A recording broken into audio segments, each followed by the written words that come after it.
Hey everybody, Chad Wilson-Smith here, Juggernaut Training Systems.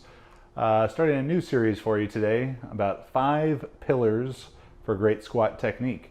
Those are going to cover setup, breathing, mindset and descent in the squat, knee action with foot pressure, as well as how to use your upper back in regards to head positioning. My lovely assistant today, IPF World Champion, all-time total world record holder, Marissa Enda. And we're going to start off talking about setup. And if you don't set up well in the squat, there's a very low chance that anything after that can go very well.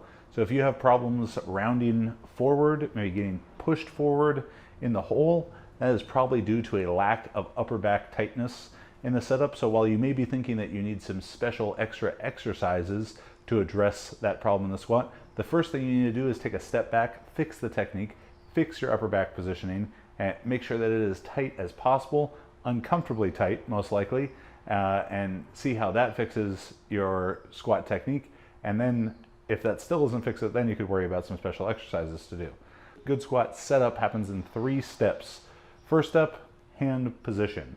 You might see some really big lifters, hands all the way out at the collars. And you know, for a 52 kilo woman like Marissa, that would be very rare, but wherever your hands are, you want to try and move them in a little bit. Ideally moving them in to as close as your shoulder mobility will allow for. So even though maybe you can get your hands all the way in close, that causes your shoulder to hurt or your elbow to hurt, and that takes away from your bench train. So that's why I say as close as your shoulder mobility will allow for. So Marissa, go ahead and duck under the bar.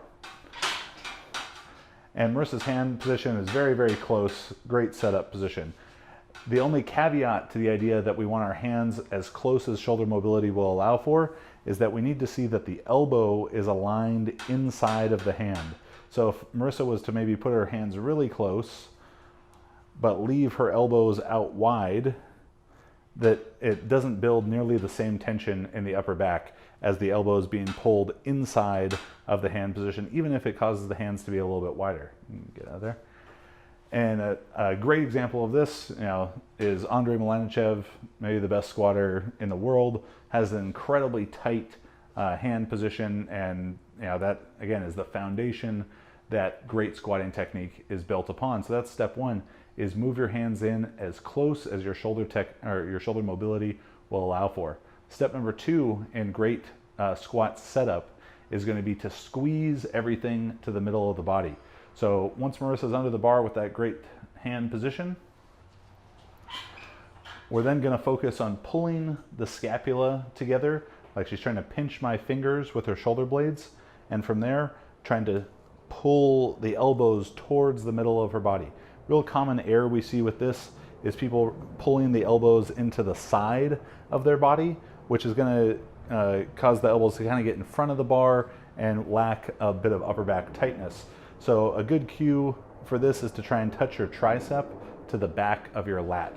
Most likely not going to happen, but trying to achieve that is going to really improve this upper back tightness.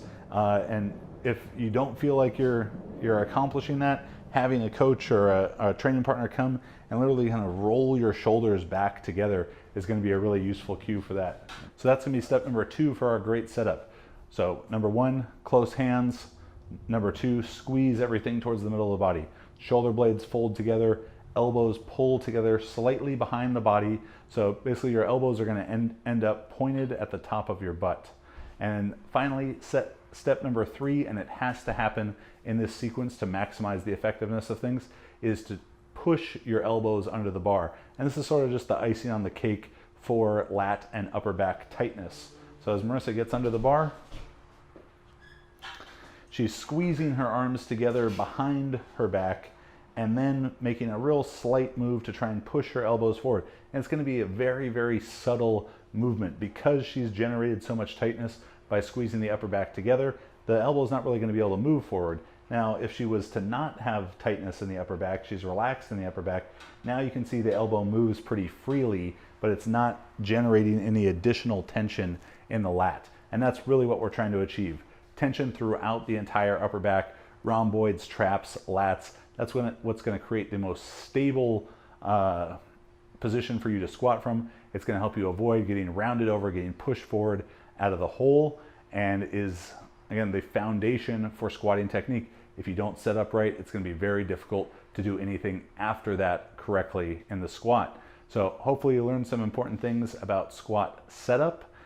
Thank you to Marissa for demonstrating, and be on the lookout for the next parts of our series, Pillars to Great Squatting Technique. Thanks for watching. Please subscribe to the channel.